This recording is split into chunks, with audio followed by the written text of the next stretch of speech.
विश्वशांती, विश्वकवी आणि जगामध्ये ज्यांना नोबेल पुरस्कार सन्मानित केलेले सन्माननीय रवींद्रनाथजी टागोर यांच्या जीवनावर आज आपण चिंतन या ठिकाणी करणार आहोत। हे चिंतन सर्वसामान्यांसाठी महत्त्वाचे आहे। अनेक लेखकांसाठी, अनेकांच्या जीवनासाठी हे प्रेरणादायक आहे। रवींद्रनाथ टागोर, शिक्षणासाठी शाळेत जावे लागते हा जगाचा न्याय आहे आणि शाळा सोडल्याशिवाय शिक्षणाला आरंभच होत नाही हा टागोरांनी लावलेला शोध आहे। अनेकांनी आजवर घडलेला बोध आणि टागोरांनी लावलेला शोध या जमीन आसमानाचे अंतर आहे। टागोर कोणत्याही शाळेत रमले नाहीत, कोणत्याही वर्गात थांबले नाहीत, गुरुजनांच्या वाऱ्याला आणि थाऱ्याला सुद्धा ते उभे राहिले नाहीत, तरी टागोर सुविद्य झाले। घराघरात पोहोचलेले एका राष्ट्रगीताचे रचनाकार झाले। 1000 कविता, 2000 गीते, कादंबऱ्या, नाट्य, निबंध, प्रबंध, समीक्षा, पत्रे आणि प्रवास वर्णने अशा नाना परीने प्रगट झालेली साहित्य संपदा आणि आपल्या देशाची परंपरा आहे। हे भारताचे ऐश्वर्य आहे। त्यांची योग्यता ओळखून जीवनाच्या उत्तरार्धात नियतीने त्यांच्यावर मान सन्मानांचा वर्षाव केला। त्यांच्या गीतांजली नावाच्या गीता संग्रहास सन 1913 मध्ये नोबेल पारितोषिक मिळाले, बहुमान झाला त्यांचा। त्याच वर्षी कलकत्ता विद्यापीठाने त्यांना डीलिट पदवी बहाल केली। बनारस विद्यापीठाने, ढाका विद्यापीठाने, उस्मानिया विद्यापीठाने टागोरांना याच उपाधीने गौरव केला। जागतिक कीर्तीचे ऑक्सफर्ड विद्यापीठ शांतिनिकेतनच्या दिशेने धावले आणि 7 ऑगस्ट 1940 या दिवशी डॉक्टर सर्वपल्ली राधाकृष्णन यांच्या उपस्थितीत टागोरांना डॉक्टरी पदवी देण्यात आली। म्हणजे ज्यांचा बहुमान या समाजाने, या राष्ट्राने केलेला आहे, अशा महान पुरुषाबद्दल आज आपण या ठिकाणी चिंतन, मनन आणि सर्व काही करणार आहोत। हे सर्व कसे घडले हे जाणून घेतले पाहिजे। कारणाशिवाय काही घडत नाही आणि कारण असल्याशिवाय काही घडणारही नाही। आवर्जून मागोवा घेतल्याशिवाय काही कारणे कळत नाहीत। टागोर ज्या घरात, ज्या काळात, ज्या जगात वाढले त्या सर्वांपासून त्यांनी जीवनसत्वांचे ग्रहणही केले। इसवी सन 1861 ते 1941 या रवींद्रनाथांचे जीवन पर्व। वयाच्या 11व्या वर्षी त्यांनी पहिली कविता लिहिली आणि अखेरची कविता त्यांनी लिहिली तेव्हा ते 80 वर्षाचे होते। मी आज तुम्हाला सर्वांना हे का सांगतोय, कशासाठी सांगतोय? अरे एखादं मोठं कार्य करायचं असेल तर लवकर त्याची सुरुवात करावी लागते। त्याचं उत्तम आणि अत्युत्तम उदाहरण म्हणजे रवींद्रनाथ टागोर आहेत। इथे बसलेल्या सर्वांना मला आव्हान करायचं आहे की आजचं हे जीवन जे आहे हे सर्व समाजासाठी आहे, या राष्ट्रासाठी आहे, या देशासाठी आहे आणि म्हणून आपण अभ्यास केला पाहिजे। जीवन महापुरुषांचं जगत असताना आपण त्यांच्या जीवनासाठी एकत्र आलो पाहिजे आणि म्हणून पुन्हा एकदा मला तुम्हाला सांगायची, 80 वर्ष त्यांची साधना ही समाजासाठी महत्वाची आहे, राष्ट्रासाठी महत्वाची आहे। रवींद्रनाथ टागोरांचं जीवन आज सगळ्यांना, तुम्हाला आम्हाला अभ्यासायचं आहे। त्यांचं साहित्य समूह आणि त्यांच्या जीवनाचे एक अंग होतं, समग्र जीवन होतं। रवींद्र देशभक्त होते, तत्वज्ञ होते, समाज सुधारक होते। शांतिनिकेतन आणि श्रीनिकेतन विश्वभारती या संस्थांचे ते शिल्पकार होते। संस्था अशाच उभ्या नाही राहत, त्यासाठी त्यांनी आयुष्यभर प्रत्येक गोष्टीसाठी प्राण एक केला आणि म्हणून सर्वपल्ली राधाकृष्णन यांच्या सारखंच त्यांचं जीवन हे तप्त जीवन होतं। जीवनात वाटचाल करताना काट्यानं दूर सारायचं असतं, अंगावर आलेल्या शत्रूला मित्र बनवायचं असतं। अपयश पदरी आलं म्हणून यशाच्या शिखराकडे जाताना मागे वळून पाहायचं नसतं, अपयश पदरी आलं म्हणून डगमगायचं नसतं। तूफान में ताश का घर नहीं बनता, रोने से बिगड़ा मुकद्दर नहीं बनता। दुनिया को जीतने का हौसला रखो, एक हार से कोई फकीर और एक जीत से कोई सिकंदर नहीं बनता। एक हार से कोई फकीर और एक हार से कोई सिकंदर नहीं बनता। काय समजून घ्यायचं या सर्वांमधून? रवींद्रनाथ टागोरांचं जीवन कशासाठी प्रेरणादायक आहे? रवींद्रनाथ टागोरच्या जीवनामधून आपण काय घ्यायचंय? अरे त्यांच्या साहित्याला नोबेल पुरस्कार मिळाला, तुमच्या साहित्य कमीत कमी कोणीतरी छापलं तरी पाहिजे। प्रत्येकामध्ये कवी दडलेला आहे। रवींद्रनाथ टागोरांनी लिहिलेलं जनगण म्हटल्याशिवाय एकही शाळा का सुरू होत नाही आणि स्वतः रवींद्रनाथ टागोर एकही दिवस शाळेत गेले नाही। यामागचा अभ्यास आहे, तत्वचिंतन आहे, ज्ञान आहे आणि ज्ञानाने जर पासंगाने जर तुम्हाला तुमचं व्यासंग वाढवायचं असेल तर एक लक्षात ठेवा, जीवनामध्ये काहीही करत असताना सगळे सोरे नोकर चाकर यांनी गजबजून गेलेला त्यांचा जोडो साको या नावा टागोरांचा हा खूप मोठा वाडा होता। ते एक चरित्रकार म्हणत, रात्रंदिवस नानाविध उपक्रमांनी निनादत असणारे मुलखा वेगळे घरकुल ही टागोरांची संपत्ती होती। या वाड्यात रामायणाचे, महाभारताचे, गीतेचे, उपनिषदांचे वाचन होत असे। संगीताच्या मैफिली होत, बंगाली नाटके होत, इंग्रजी भाषणे होत, चित्रपट आणि अनेक गोष्टी त्या ठिकाणी चालत। टागोरांचे आजोबा द्वारकानाथ टागोर एक जहाज वाहतूक बांधणीची कंपनी चालवीत। त्यांनी भारताबाहेरचे जग पाहिले होते, त्यामुळे त्यांची दृष्टी मोठी होती। ब्रह्मचिंतनात रमणारे, उपनिषदात अखंड वाचन करणारे त्यांचे वडील होते, म्हणजे त्यांना घरून छान परंपरा मिळाली होती। 3 प्रांतात पसरलेली शेतीवाडी असणारे एक सधन जमीनदार हा परिवार होता आणि म्हणून अधूनमधून ते हिमालयात जाऊन राहत, उपासना करीत, ध्यानधारणा करीत. म्हणजे साधनेला त्यांनी तपश्चर्येची जोड दिली होती, म्हणून टागोर परिवार महान होऊ शकला. म्हणजे तुमच्याकडे किती साधना आहे, किती तपश्चर्या आहे, नैसर्गिक गुण असेल तर तुम्ही त्याला किती अभ्यासता, ही गोष्ट त्या ठिकाणी फार महत्वाची आहे. वयाच्या अगदी लहानपणामध्ये त्यांनी म्हणजे वयाच्या 11व्या वर्षी पहिली कविता टागोरांनी लिहिली आणि 80 वर्ष ते सलग लिहित होते. म्हणजे यावरून विचार करा बाबांनो, किती वर्षाची त्यांची तपश्चर्या आहे आणि तुम्ही किती तपश्चर्या करता. तुमची तपश्चर्या शेवटी किती महत्वाची आहे यालाही फार महत्व या ठिकाणी आहे. म्हणून भ्रमंतीचे वेळ त्यांना लहानपणापासून होते. Awake my mind calmly awake to hold pace in the pilgrim age and shore the it's what see humanity that's is India. म्हणजे विश्व हेच एक राष्ट्र आहे आणि विश्व बंधुत्व हाच एकमेव धर्म आहे. या तत्वाचा हा थोर प्रतिपादक परप्रांतीय शासनास कधीही म्हणजे ज्या बंगालवर टागोरांनी प्रेम केले त्याची जेव्हा वंगभंग देशाची जेव्हा सुरुवात झाली त्यावेळेस हा माणूस द्रवला आणि काय म्हणाला बरे, a foolish mother Bengal, you have brought your 7 core children, not a full grown man but as a blessings. भारतीय संस्कृती, लोकजीवन आणि धर्म यांना कलंकित करणारा अस्पृश्यतेचा शाप टागोरांना व्याकुळ करीत होता. ते नेहमी म्हणत, O my unfortunate motherland, those whom you have insulted would drag you to down to their same level by avoiding the touch of man every day. You have insulted to divinity in a man. बंगालमध्ये मूळ धरून पाहणारा परप्रांतीयांचा आणि भारतीयांना कंटाळून टाकणारी अस्पृश्यता टागोरांना निषिद्ध मानली. विषुतुल्य लोखंडी. आणि पहा बर का, सर्वात महत्वाची गोष्ट म्हणजे वर्तमान काळातील विद्रोही कवितांचा दाग रवींद्रनाथ टागोरांच्या लेखणीतून बहरायला लागली. टागोर हे तत्वज्ञानी कवी होते. त्यांच्या कवितेत आणि तत्वज्ञानात प्रतिबिंबित झाले होते. त्यांच्या जीवनात त्यांचे तत्वज्ञान घर करून राहिले होते. पण तत्वज्ञान आले कुठून? बंगालमध्ये भ्रमंतीसाठी रमणारा हा महापुरुष एवढा मोठा कसा झाला बरं? काय केलं असेल रवींद्रनाथ टागोरांनी या सर्व गोष्टींसाठी? याचा तुम्ही कधी विचार केलाय का? काय केलं रवींद्रनाथ टागोरांनी आपल्या जीवनामध्ये सर्वात मोठं कार्य? याचा कधी तुम्ही अभ्यास केलाय का? त्यांच्या जीवनाचं काय स्वप्न होतं हे तुम्हाला माहित आहे का?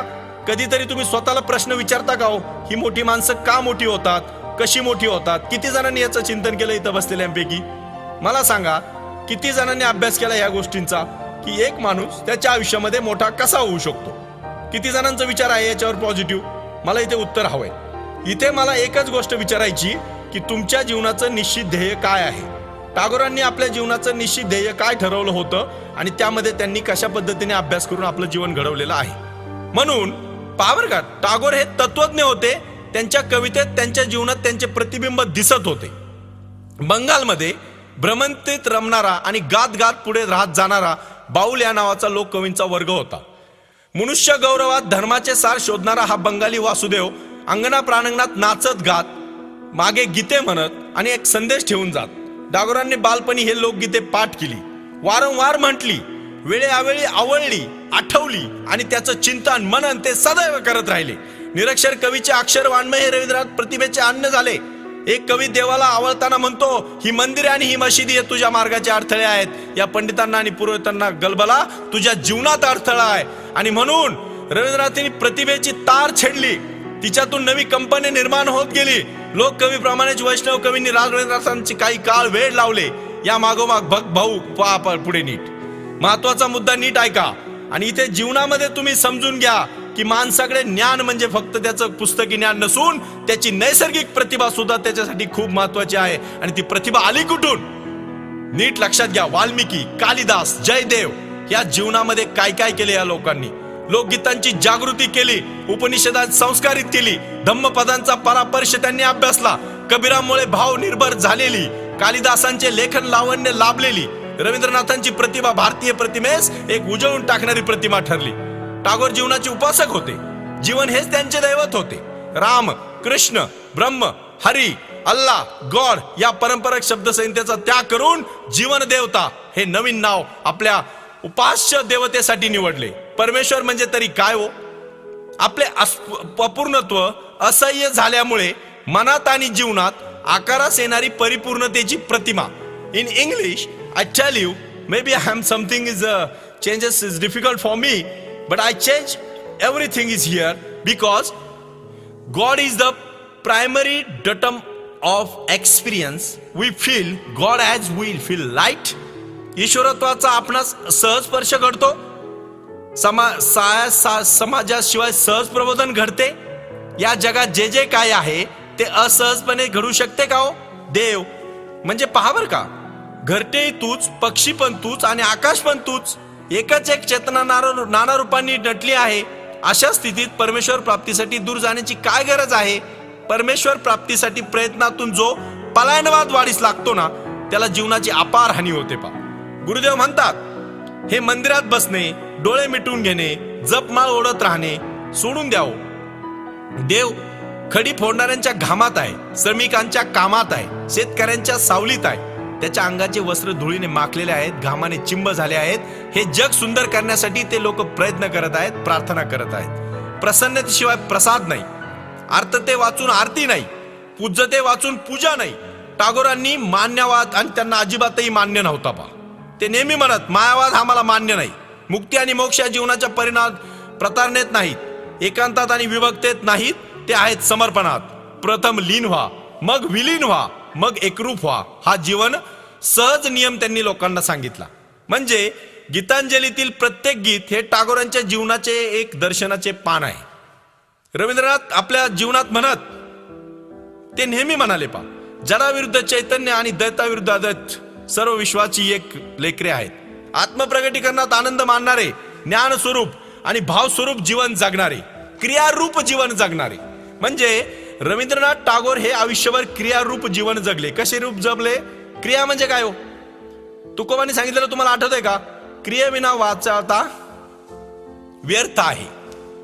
म्हणजे नुसतंच बोलायचं, कृती काहीच करायची नाही, काहीही अर्थ नाही. तशा प्रकारे महात्मा गांधी आणि टागोर हे भाग्यपुरुष समकालीन होते. परस्परांची योग्यता ओळखणारे हे थोर पुरुष प्रवृत्तीने आणि प्रकृतीने भिन्न होते. गांधी सत्य आणि नीती यांना प्राधान्य देणारे होते. टागोर सौंदर्यनिष्ठ असे आनंदयात्री होते. गांधीजी विज्ञान आणि संस्कृती यामध्ये अगदी भेद करणारे नव्हते. टागोरांच्या जीवनात जो कडवेपणा नव्हता, स्वदेशी व्रताचा अंगीकार करताना विदेशी कपड्यांची होळी करण्यास गांधीजींचा विरोध नव्हता. टागोरांनी याला निक्षून विरोध केला. अनेक देशबांधव अर्धनग्न किंवा पूर्ण विवस्त्र असताना कपड्यांची होळी हा टागोरांच्या दृष्टीने अविवेक होता. पण इतके असले तरी युग पुरुषात विलक्षण साम्य होते. साबरमती आणि सेवाग्राम येथील गांधीजींचे आश्रम आणि शांतिनिकेतन आणि विश्वभारती टागोरांच्या संस्था या समान जीवननिष्ठांच्या निदर्शक आहेत. गांधी आणि टागोर यांचे शिक्षण विचार हे खरे जीवन शिक्षण मानले पाहिजे. बोलापूरच्या सीमेवर आणि विस्तीर्ण माळरानावर जमीन देवेंद्रनाथांनी एकदा पाहिली. त्या भूमीत आपले अक्षरशः आयुष्य समर्पित करण्याचं त्यांनी ठरवलं. आणि मग वातावरणातील निरवता पाहून तेथे एक लहानशी वस्तू बांधण्यात आली. ते शांतीधाम पुढे शांतिनिकेतन झाले. आणि शहरी जीवनातील विटलेल्या टागोरांना हे शांतिवन फार आवडले. वयाच्या 40 नंतर आपल्या जीवनाची शैक्षणिक प्रयोगशाळा म्हणून त्या प्रभू प्रदेशाकडे ते पाहू लागले. त्यांनी तेथे एक आश्रम काढून हाताशी 4-6 विद्यार्थी घेऊन एक शैक्षणिक संस्थेची चळवळीचा पाया घातला. टागोरांच्या प्रयत्नामागे अनेक उद्वेगजनक कहाणी आहे. एक खंत होती. बालपणी ते कोणत्याही शाळेत रमले नाहीत. अत्यंत निर्जीव आणि साचेबंद अशा शालेय वातावरणात ते विटले होते. म्हणजे पहावर का, निसर्ग आणि समाज यांच्यापासून मुलांची फारकत केली जाते. शिक्षण हे पुस्तकाकडून पुस्तकाकडे वाहत जाते. जगणे बाजूला राहते. शिकणे चाकरीतून चालत राहते. मुले जागेवर जखडून टाकली जातात. त्यांची पूर्ती यंत्रे करून टाकली जातात. वेतनार्थी, शिक्षक आणि आनंदाला वंचित झालेले परीक्षार्थी यांच्यामध्ये कुठलंही भावशून्य नातं निर्माण होतं बा. आणि मग टागोरांना ते बदलायचे होते. ते आपल्या स्वतःच्या शिक्षण संस्थेच्या माध्यमातून ते त्या प्रयोगाकडे पाहत होते. म्हणून झाडाखालची शाळा कर्मवीर अण्णांनी पुढे रयत शिक्षण संस्था जशा सुरू केल्या, तशी टागोरांची जी काही शांतीवन जिथे संस्था सुरू झाली, 8-10 मुलांनी सुरू झालेला हा प्रवास अखंड मुलांपर्यंत पोहोचला आणि शेवटी नोबेल पर्यंत जाऊन थांबला. हे कशामुळे घडले?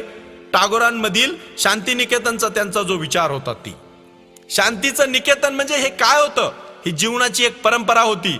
तेथे संगीताचा वर्ग चाले. कुठे हास्यकल्लोळात मुलं तिथे रमून जात, आपापल्या कलागुणांना वाव देत. आणि मग तिथे भिंत कुठलीच नव्हती, पण प्रत्येक विचारांची भिंत मात्र तिथे बांधली जात होती. मुलांना मातृभाषेतून शिकवावे त्यांनी टागोरांचा आग्रह होता. ते म्हणत मातृभाषेत माणूस सहज प्रगट होतो. म्हणजे टागोरांचे विचार किती महत्वाचे होते ते पहा तुम्ही. शाळा ही जीवनाची प्रकृती असली पाहिजे. म्हणजे माझं जीवन म्हणजे माझी शाळा. शिक्षण ही जीवनाची आवृत्ती असली पाहिजे. शिक्षण सर्वार्थाने सर्वांगीण असावे. ते ज्ञान केंद्रित, कर्म केंद्रित, मनशांती या सर्वांची गुंफण असली पाहिजे. शरीराने मनाशी बोलले पाहिजे, मनाने शरीराचं ऐकलं पाहिजे. मनाने आणि शरीराने चालले पाहिजे. त्यात हसणे असले पाहिजे, खेळणे असले पाहिजे, खुलणे असले पाहिजे, फुलणे असले पाहिजे, बहरणे असले पाहिजे, मोहरणे असले पाहिजे, उमलणे असले पाहिजे, नाचले असले पाहिजे, बागडणे तर सहज घडले पाहिजे. हा जीवन प्रवास असला पाहिजे आणि ही शाळा असली पाहिजे. म्हणजे आज 21व्या शतकामध्ये 2017 मध्ये आपण कशा शाळा सुरू झाल्या पाहिजे हे जर समजून घ्यायचं असेल तर रवींद्रनाथ टागोरांनी 50 वर्ष 60-70 वर्षापूर्वी सांगितलेलं चिंतन आज अभ्यासलं पाहिजे. किती मोठी दूरदृष्टी असती महापुरुषांमध्ये. म्हणजे गुरुदेव टागोरांचे आणखी एक स्वप्न होते. भारतातील देशोदेशीच्या आणि प्रांतोप्रांतीच्या जीवन वैशिष्ट्यांचा अभ्यास व्हावा. संस्कृतीचे अनेक दालने ज्यांच्या असतील, अभ्यासाच्या अनेक वाटा असतील, ते संस्कारपीठ अस्तित्वात यावे. उदाहरणार्थ चीन भवन या दालनात चीनी भाषेचा अभ्यास चालेल, तर जपान विद्याकलांचा अभ्यास वर्ग स्वतंत्र जागी भरेल. संगीत, साहित्य, अध्यात्म यांची न संपणारी जागतिक परिषद म्हणून विश्व भारती या संकल्पनेकडे ते पाहत होते. ह्या संस्थांच्या संकल्पना टागोरांना आल्या कुठून? अरे असंख्य वाचन, 12 वेळा त्यांनी जगाचं भ्रमण केलंय. तुम्ही किती फिरता हो? घर ते शाळा, शाळा ते घर. काय करता तुम्ही तुमच्या आयुष्यात? फार फार ते एखादी वार्षिक ट्रिप, ती कुठेतरी एखाद्या ठिकाणी. अरे समजून घ्या, संस्कृती समजून घ्या. 29 घटक राज्य आणि 7 केंद्रशासित प्रदेश मिळून हा माझा भारत देश तयार झाला आहे. जा कधीतरी हिमालयामध्ये, जा कधीतरी कुठल्या तरी बंगालच्या भागामध्ये, जा कधीतरी आसाममध्ये, जा कधीतरी गुजरातमध्ये, जा माझ्या महाराष्ट्राच्या कुठल्या तरी जिल्ह्यामध्ये. अरे जा तिथे राहा 4 दिवस, समजून घ्या गडचिरोलीची संस्कृती काय. विश्वनाथ, तुम्हाला जर समजायचं असेल, जग जर अभ्यासायचं असेल तर तुम्ही तिथे गेले पाहिजे. तिथे जाऊन तुम्ही जग अभ्यासलं पाहिजे. आणि म्हणून एक गोष्ट लक्षात घ्या, विश्व भारती ही संकल्पना एका दिवसात तयार झालेली नाही. शांतिनिकेतन चालू झाल्यावर ते चालते ठेवण्यासाठी टागोरांनी चालत्या संसाराला खीळ घालावी लागली. मोठी कामं काय सहजासहजी होतात? पुरीच्या किनाऱ्यावर ब्रह्मचिंतन व लेखन निर्धनपणे घडावे, असे एक सुंदर घरकुल राहाव्यात जाण्यापूर्वी विकावे लागले. पत्नीच्या अंगावरचे अलंकार संस्थेच्या सौभाग्यासाठी त्यांनी खर्ची केले. पण हे सगळे कशासाठी केले? विद्येचे निशाण फडकत राहावे म्हणून केले. भारतातील आणि भारताबाहेरील उगवती पिढी नव्या जगाच्या निर्मितीसाठी आणि नव्या युगाच्या स्वागतासाठी तयार व्हावी म्हणून रवींद्रनाथांनी अट्टहास केलाय. आणि म्हणून तुकाराम महाराजांनी सांगितलेलं आहे, याचसाठी केला होता अट्टहास, शेवटचा दिस गोड व्हावा. रवींद्रनाथ टागोर यांचे जीवन आणि जीवनाविषयक तत्वज्ञान फार मोठे बाबांनो. मी या ठिकाणी थोडक्यात चिंतन करतोय. शब्द माझ्याकडे खूप जरी असले तरी वेळ कमी आहे आणि म्हणून मी तुम्हाला पटपट सांगण्याचा प्रयत्न करतोय. तुम्हाला जेवढं जमेल तेवढं घ्या. चांगलं फार लवकर लोकांना जमत नाही. जमलं तर रुचत नाही, रुचलं तर पटत नाही. मला त्याचं घेणं देणं नाही. माझ्या माउंट कोरलच्या माध्यमातून मला रवींद्रनाथ टागोरांच्या स्वप्नातील मुलं घडवायची आहेत आणि अखंड भारतामधील मला ज्ञानी मुलं बाहेर काढून आपली संस्कृती जपणारी मुलं मला निर्माण करायची. रवींद्रनाथ टागोर हे एक जीवनविषयक तत्वज्ञानी होते. ते असे म्हणत, अनेक वस्तूंनी गजबजलेल्या विश्वात मानवतेचा श्रेष्ठ असे काही नाही. मानव हा निर्मितीचा कळस आहे. Man is the crown of our creation. या सूत्रांनी त्यांचा विश्वास होता. मानवाच्या ठाई असणारे, वसणारे दिव्यत्व हा संस्कृतीचा आत्मा आहे. जगातील सर्व विचार प्रणाली आणि प्रभाव या दिव्यत्वाच्या दिशेने वाहिले पाहिजेत. मानवाच्या ठाई काही अविकसित आणि अपरिपक्व भाव आहेत. आणि ते अविकसित आणि अपरिपक्व भाव म्हणजे काय हो? कशासाठी घडले हे सगळ्या गोष्टी? परिणतत्वाची दिशा नीट लक्षात घ्या. महापुरुषांचे फक्त नाव घेणं बंद करा. जयंत्या पुण्यतिथ्या नुसत्या साजऱ्या करत बसू नका. एक तरी ओवी अनुभवावी, असं जसं ज्ञानोबांनी सांगितलंय तसं मी या ठिकाणी सांगतो, एक तरी महापुरुषाचा एक तरी गुण घ्या. अनेक संस्थापकांना मला आयसीच्या माध्यमातून आव्हान करायचं आहे. अरे तुमच्या संस्था जर या देशाला दिशा देणाऱ्या असतील तर रवींद्रनाथ टागोरांचं जीवन चिंतन आणि शिक्षण चिंतन अभ्यासा. त्यांनी सांगितलंय, काय सांगितलंय? टागोरांच्या व्यक्तिगत जीवनात उदारतम्य होते पहा. मानव कुलाच्या ऐक्यावर आघात करण्यासाठी टीकेच्या राष्ट्रवादावर त्यांनी टीका म्हणून कधीच टीका केली नाही. आपल्या विदेश दौऱ्यात ते नेहमी अनेक ठिकाणी सभा घेत, अनेक गोष्टी ते आपल्या कवितेच्या माध्यमातून मांडत. लोकमान्य टिळकांसारख्या लोकनेत्यावर आकारण खटला भरण्यासाठी जेव्हा सरकारच्या विरोधात ते उभे राहिले, जेव्हा आकारण खटला टिळकांवर भरवला त्यावेळेस ते उभे राहिले सरकारच्या विरोधात. आणि जालियनवाला हत्याकांडाचा निषेध म्हणून सरकारने दिलेला सर हा किताब त्यांनी परत करून टाकला. पॉंडेचेरीच्या गुंफेमध्ये योग साधना करणाऱ्या श्री अरविंदांना प्रतिज्ञापूर्वक आवाहन करण्यासाठी हा महापुरुष दक्षिणेकडे गेला. जातवार मतदारसंघाची राष्ट्रघातक कार्यवाही थांबवण्यासाठी जीवाचे निर्वाण मांडणाऱ्या गांधी यांना सांगून सांगितलं, बापू तुम्ही थांबा, तुमचा प्राण या राष्ट्राला महत्वाचा आहे. आळंदीच्या ज्ञानदेवाप्रमाणे या विश्वकवीने विश्वात्मक देवाजवळ एक प्रार्थना केली, ती मला या ठिकाणी तुम्हाला सांगायची. या माझ्या देशाच्या उदात्त आणि उन्नत अशा स्वर्गभूमीत नेऊन ठेव. टागोरांची ही प्रार्थना अवघ्या मानवकुलासाठी होती. मोठी माणसं स्वतःसाठी काय मागत नाही बाबांनो, जी मागतात ती सर्वांसाठी मागतात. आणि त्यांची प्रार्थना कोणती होती, ती प्रार्थना या ठिकाणी लक्षपूर्वक ऐका. आणि एवढं बोलणार आहे मी, माझं स्वामीजीवरचं चिंतन थांबवणार आहे. एवढं बोलायचं एवढ्यासाठी, एवढं बोलायचं तुमच्यासाठी. महापुरुष आपले आहेत, सर्वांचे आहेत. महापुरुषांचा विचार आता घराघरात गेल्याशिवाय समाजाचं परिवर्तन होणार नाही. जेथे मन निर्भर असेल आणि मस्तक उन्नत असेल, पुन्हा एकदा सांगतो, जिथे मन निर्भर असेल आणि मस्तक उन्नत असेल तेथे ज्ञान विमुक्त असेल. जेथे शुद्रतेच्या आणि स्वार्थाच्या भिंती जग भेगाळलेले नसेल, जिथे शुद्रतेच्या आणि स्वार्थाच्या भिंतींनी जग भेगाळलेले नसेल, जेथे शब्द सत्याच्या गर्भातून प्रगट होईल, जिथे शब्द सत्याच्या गर्भातून प्रगट होईल, जेथे अबत्य प्रयत्न पूर्णत्वाच्या आलिंगनासाठी आसुसलेला असेल, जेथे विशुद्ध विचारांचा विमल प्रवाह रूढीसाठी वैरान वाळवंटात विराम पावला नसेल, जेथे मन तुझ्या मागोमाग सदैव विकसशील आणि विचारशील असेल, कृती यांच्या राज्यात चालत राहील. अशा दिव्य लोकी माझ्या देवा माझ्या देशाला घेऊन जा. अशा दिव्य लोकी माझ्या देवा माझ्या देशाला घेऊन जा. टागोरांना अभिप्रेत असणारे एक उद्याचे जग अजून या क्षितिजावर दिसत नाही. मला माहित आहे, टागोरांना अभिप्रेत असणारे हे जग, उद्याचे जग आज स्थितीजावर अजिबात दिसत नाही. या उद्याच्या दिशाभूल आणि एक लक्षात ठेवा, उद्याच्या जगाची चाहूल घेणारा विश्वकवी त्याच्या शोधार्थ मर्त्य लोकातून चाललाय. दिनांक 7 ऑगस्ट 1941 या दिवशी रवींद्रनाथ टागोर आपल्याला सर्वांना सोडून गेले. काय देऊन गेले ते आपल्या सर्वांना? त्या दिवशी भर दुपारी नियतीचं भान हरपलं. आकाशामध्ये अचानक अंधार पडला, बाळाची भूक उडाली, मातेचं दूध आटलं आणि सर्वत्र गीतांजलीतला असणाऱ्या आपल्या भगिनींच्या डोळ्यात पाणी आलं. टागोर गेले.